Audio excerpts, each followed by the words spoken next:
সাবেক সংসদ সদস্য, নির্বাচনী আসন যশোর ৬।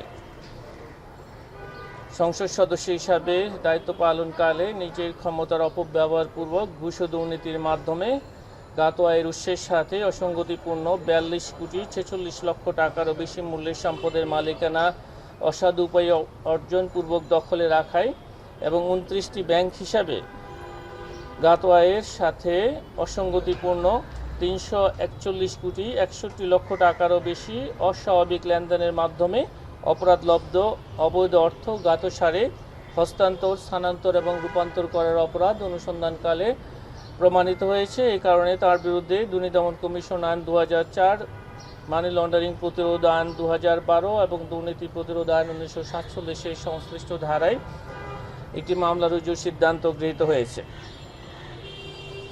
অভিযোগ সংশ্লিষ্ট জনাব ফারহানা জাহান মালা, স্বামী জনাব মোহাম্মদ শাহিন চাকলাদার পরস্পর যোগসাজশে অসৎ উদ্দেশ্যে জ্ঞাত আয়ের উৎসের সাথে অসঙ্গতিপূর্ণ সম্পদের মালিকানা অর্জন করে ভোগ দখলে রাখার অপরাধ অনুসন্ধানকালে প্রমাণিত হয়। তাদের দুজনের বিরুদ্ধে দুর্নীতি দমন কমিশন আইন ২০০৪ এবং দণ্ডবিধির সংশ্লিষ্ট ধারায় আরও একটি মামলা রুজুর সিদ্ধান্ত গৃহীত হয়েছে।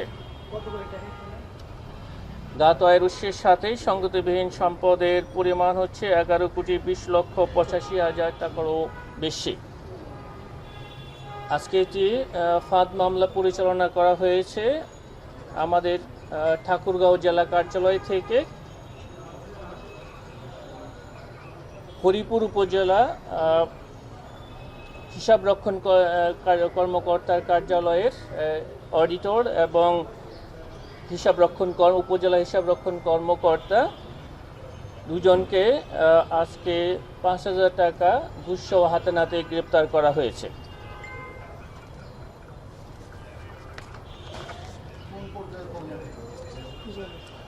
অডিটর এবং উপজেলা হিসাবরক্ষণ কর্মকর্তা।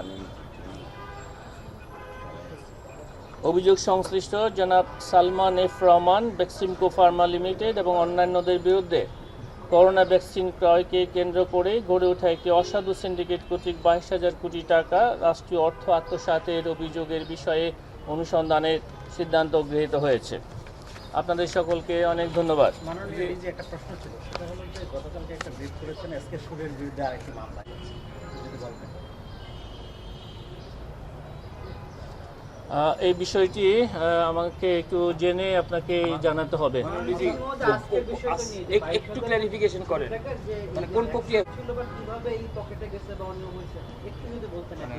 আপনাদের কাছে যে অভিযোগটা আসছে কিসের ভিত্তিতে? এই বিষয়টা আমরা আপনাদেরকে এই তথ্যটা আপনাদেরকে সরবরাহ করব, আপনারা ওখান থেকে বিস্তারিত জানতে পারবেন।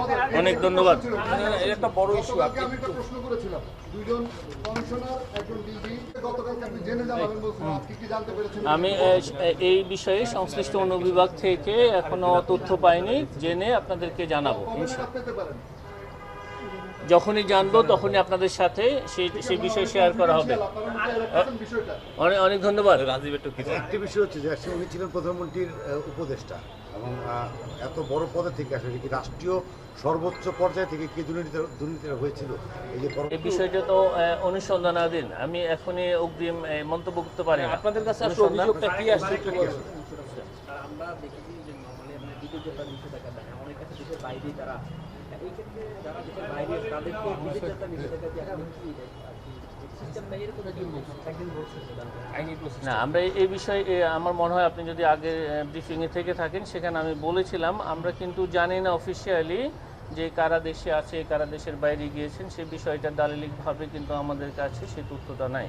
সুতরাং আমরা আমাদের ফৌজদারি কার্যবিধির সংশ্লিষ্ট ধারা এবং দুর্নীতি দমন কমিশন আইন এবং বিধি অনুযায়ী আমরা সেই আইনানুগ প্রক্রিয়া অনুসরণ করে এটা করা হয়েছে। অনেক ধন্যবাদ। আজকে অনেক ধন্যবাদ।